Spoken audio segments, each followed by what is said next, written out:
even here I remove the OH, and then I add the NC. Everything is the same, literally everything. Only the nucleophile has changed. And then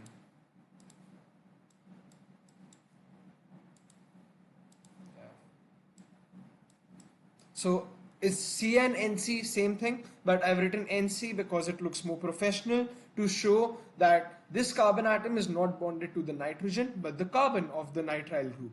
So now we started with chloroethane and we ended up with propane nitrile, as you can see. So this is the nucleophilic substitution SN2 using the cyanide ions, and now let's use Cn negative over here as well. So we will remove the OH negative. Let's bring this closer to the arrow. The curly arrows are very important. You know that curly arrows will always show the movement of electron pairs. So the direction of curly arrows is very important. And then we have this one. So this becomes Cn.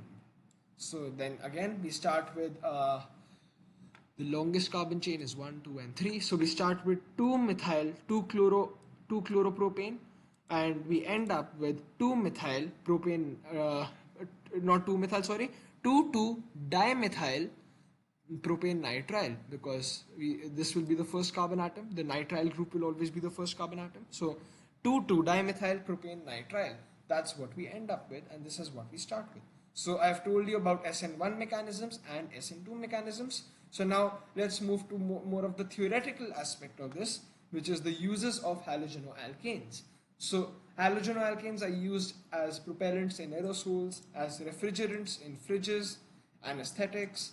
The polyvinyl chloride is basically a halogenoalkane because if you remember PVC, the polymer, it is Cl. The one repeat unit of the polymer is this.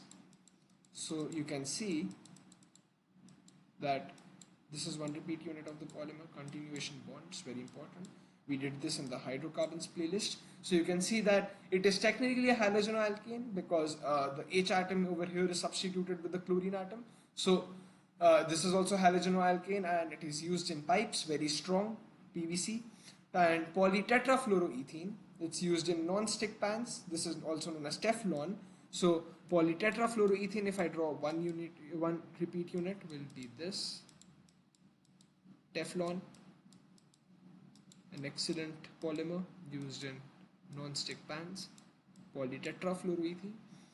So you can see again a halogenoalkane, all hydrogen atoms substituted by fluorine atoms. So these are the uses of halogenoalkanes. So the problem is that halogenoalkanes can have some devastating effects, and you must be hearing in the news about the depletion of the ozone. You must have studied about this in your textbooks as well.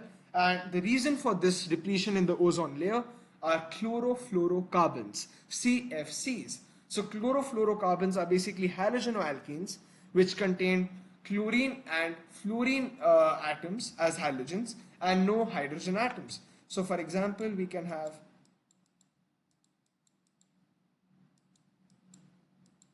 something like this, or we can have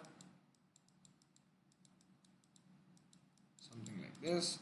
So all these are chlorofluorocarbons. Now, why these are damaging to the environment is because compared to the CF bond, the CCl bond is very weak, because as if you remember when we did the rates of hydrolysis, we deduced that the CF bond is the strongest. So as the CCl bond is weaker, it is broken homolytically by ultraviolet light. So we have the CCl bond and it undergoes homolytic fission to give us, so let's make this as the R groups, rest of the molecule, R. So this breaks down to give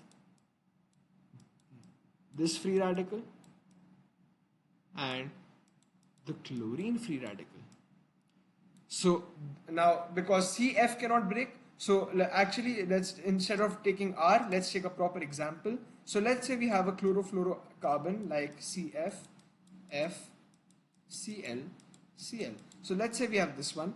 Now this will undergo homolytic fission because of ultraviolet light which is entering through the atmosphere, and we get CF